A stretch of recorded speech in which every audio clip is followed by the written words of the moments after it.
చెప్పినట్లుగా మనం ఎవ్వరు అయ్యో పాపం అనేటట్టుగా మనం ఉండకూడదు. హల్లెలూయా. మనం ఎలా ఉండాలంటే ఇతరులు మనల్ని చూసి అసూయ పడేటట్లుగా ఉండాలి, కానీ మనల్ని ఎవ్వరు చూసి అయ్యో పాపం అనాల్సిన అవసరం లేనే లేదు. When God is with you, you are a successful person, you are a blessed person.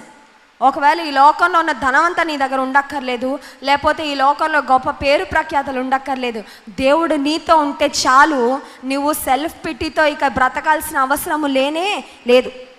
ఈ లోకాన్ని దేవుడు, ఈ జగత్తంతటిని కూడా ఒక్క మాటతో సృష్టించాడు.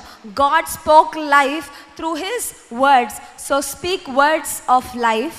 రెండవది, think and expect great things in your life. నీ జీవితంలో గొప్ప వాటిని ఎయిమ్ చెయ్యి, వాటి కోసమే ఆలోచన చేయి, కానీ నీ జీవితంలో తక్కువ స్థాయికి వెళ్ళిపోతావని ఎప్పుడూ అనుకో.